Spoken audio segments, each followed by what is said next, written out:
gives me great pleasure here to talk about this project, the Hahnes, which I have an opening slide which playfully alludes to the Hahnes is the heart of Newark. And, that may or may not be, the subtitle of this was Restoring the Heart of Newark. And look, it may or may not be the most appropriate claim that the project that I'm working on or have been working on is the heart of Newark. But whenever I speak of this project in public or with folks in New Jersey, I find that this project has deep connection with people.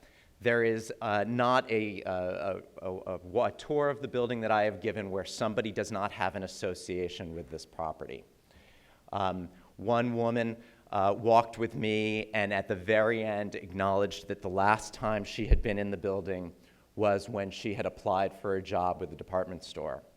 And 30 years later, there was very little that resembled the grand department store that she remembered, but she remembered it well enough. And walking through a building with life and vitality again was a connection for her she found priceless. Certainly, I would make a claim that the heart of Newark now may be made this connection, this location around, which is surrounded by the institutions that Nancy and Omid both represent and described. I did that too now. Yeah, I know. There's something about that.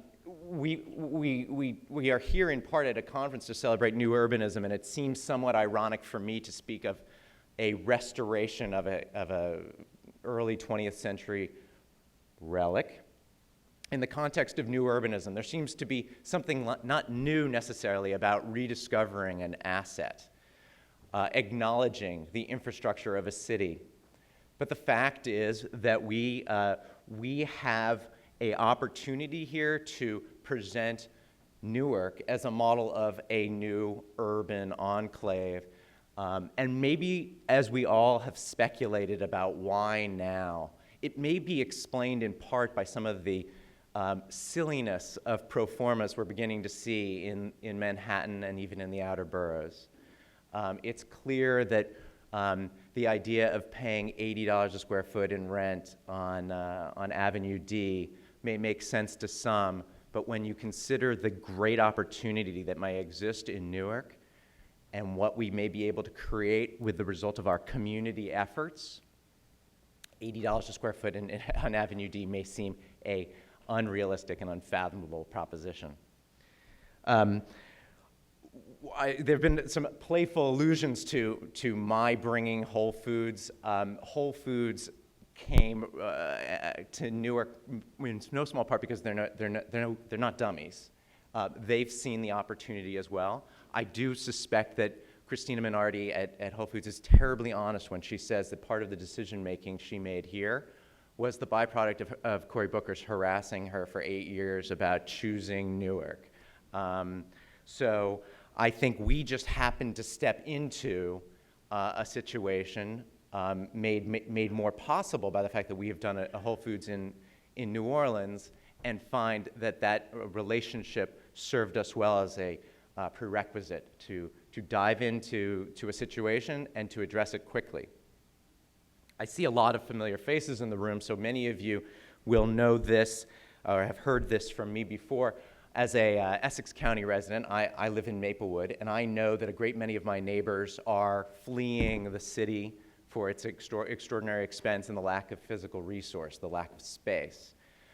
Those same folks yearn for what they've lost, the accessibility of options. And the options I think of are those offered by Newark, but made inaccessible based on perception, not reality.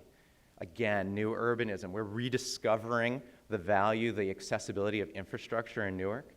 The most trains, the most accessible options to get into the city and to bounce around North Jersey.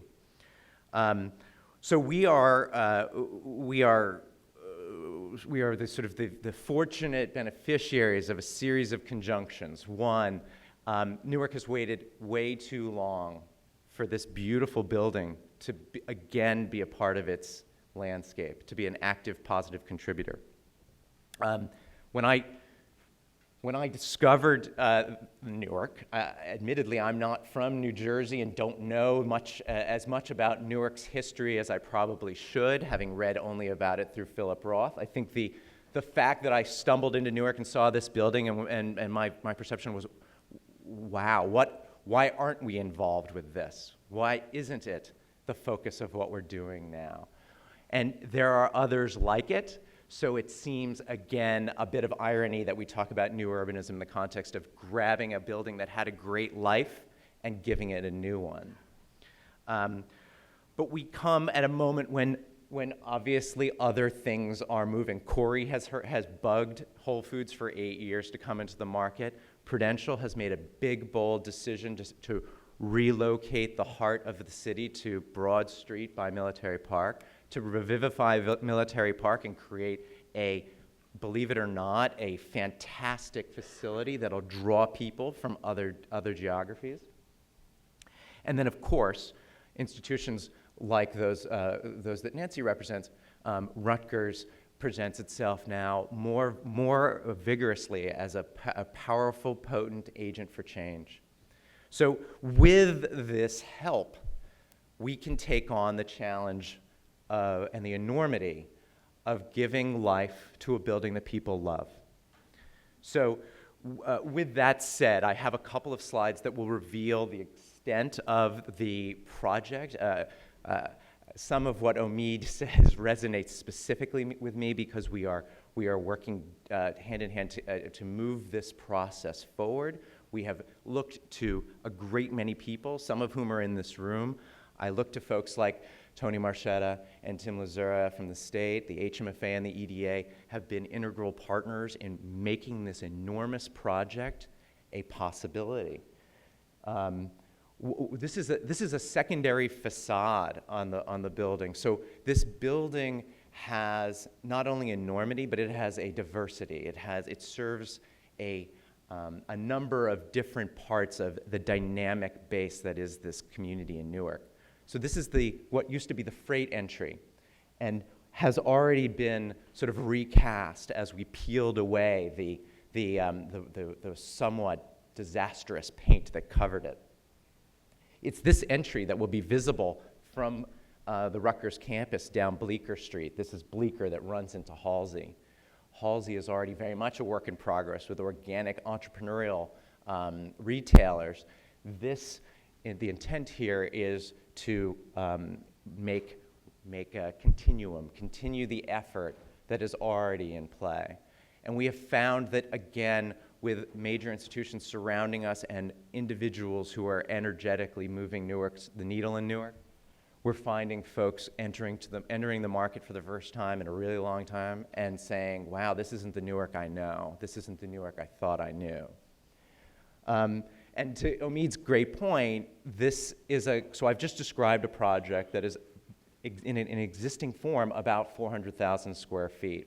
Very early on, the Booker administration said, if we pursue the advancement of this project, the one thing we would like you to do as part of it is finish the street wall.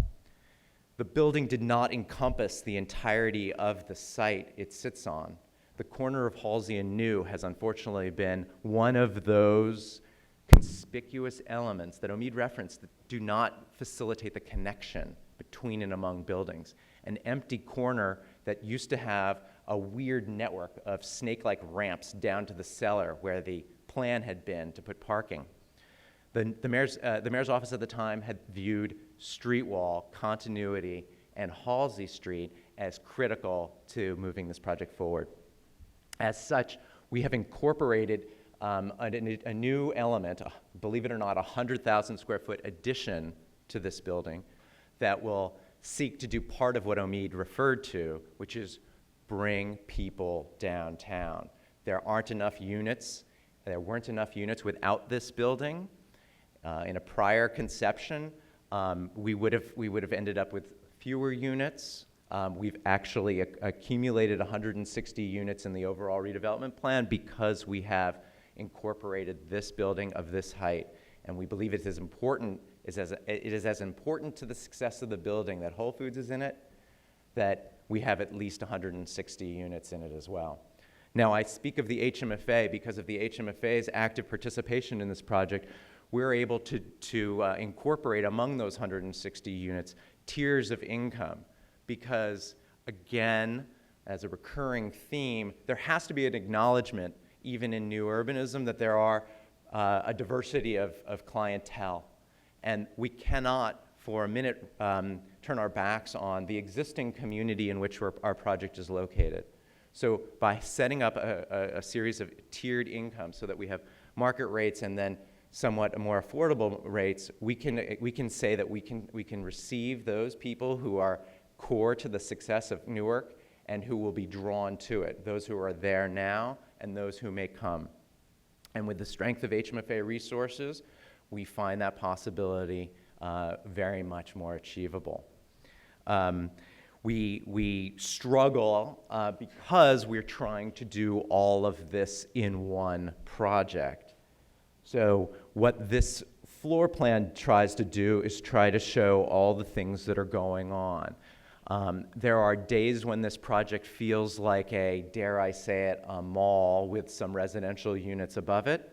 And there are days when I spend my day communicating with the folks at HMFA and EDA, and I remember that it is a residential project with a mall below it. So this floor plan highlights the relative location of Whole Foods, who has glommed onto that corner where Prue is immediately adjacent across New Street.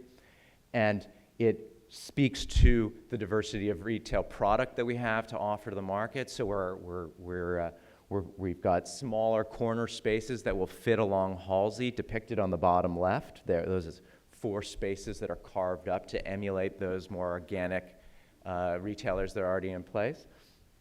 And then more bigger boxes. So this is a floor which, not surprisingly, has been mainly the story of folks swarming around Whole Foods, national retailers who don't care where this project is, but that Whole Foods is there, they want to be next to them. So we've gotten a great many letters of interest, all of which say the Whole Foods Center and have no regard for the fact that it is the Haynes building. This floor plan also highlights the relative location of the residential lobby on Halsey Street. By incorporating the new construction with the restored loft-like units, we're going to try to have an expansive product type so that we don't have anybody that we cannot serve with our new development. There will be folks who will be drawn to the project because of its 20-foot ceilings in some instances in the residential units. And then there will be some who will be glom onto it because it's a vanilla box building that just is high quality and looks like it might be equally well placed in New York. Now, one of the most meaningful elements of this, and maybe it's core to this conversation, is that corridor that runs through the building. Now, the corridor that runs through the building, and I realize I'm probably going way over time, by the way. I'm sorry, Wasim. But this is obviously something we've talked a lot about, and I love to share. But the corridor in the center of the building is an alleyway we intend to use as an extension of Halsey retail, but also a connecting device, so that the folks in University Heights can better connect to Military Park, NJ-PAC, and the action on Broad Street. What has been a meaningful signal of the positive partnership we have with Rutgers is that in selecting their relative positioning in the building, Rutgers has embraced being sort of at the center of it. So that what we hope what will happen is that their presence in the core of the building will activate this hallway. And what you're seeing here is the second floor, where, if we go back, we have recreated a grand stair that historically was in the Haynes, and which will be center to the building and provide the essential and sole means to get to the Rutgers space above. So the Rutgers space will be situated on the second level of a 2-story glass-enclosed skylight atrium. The skylight had been a historic attribute of the building. Built in 1908, the skylight was then sealed up in the Second World War to prevent light from emanating through it. This steel structure has now been removed, sent off to a locale in Pennsylvania where it has been restored, sandblasted and repainted, and now it is relocated to its position on the second level of the roof of this, so on the roof of this floor. We will be creating, it's a 200-foot long skylight, 200 by 30 feet. It is it was an essential attribute of the historic building and one of the positive elements that the folks at the National Park Service who are regulating our redevelopment of this project found this to be an imperative in the restoration. So to bring things to a close, and at the risk of having gone on too long, I feel like the story that we can tell here is that there is something very much old in this discussion, which is our urban centers have an enormous amount to offer, that here's a beautiful building that had long been one which has been waiting for a new life. We stand before you very much beneficiaries of strong partnerships and fortunate timing. But the most maybe critical point, maybe the one that Omid alluded to, which is that wildly complicated projects of this ilk are both creatures of our own making and are potentially the byproduct of obstacles that we put in place. We should be conscious of the impacts on urban change that we create with our policy decisions, to the extent that we can promote and facilitate development. New Jersey still has a ways to go, but we are again getting to a great place, in part because we are honing our programs, our resources. I expect that we will be able to work with EDA and HMFA in expanding the utility of their programs in other markets. I suspect that in Rutgers and in Peru, we can continue to see great things in the North Jersey market. My closing comment should be this: don't worry then that Newark is already an opportunity missed. That quite the opposite. We are able, as one professor at Rutgers told me on the corner of Bleecker and Halsey, we are in working to resuscitate Newark. We are establishing a model that other cities in the state, in the Northeast, in the Mid-Atlantic can look to. In fact, we were invited down to Wilmington, Delaware, and folks in Delaware wanted to how can we do what's happening in Newark? And believe it or not, my response at the time was, try to bring Omid and Nancy to your market as well. Thank you so much for allowing me so much of your time.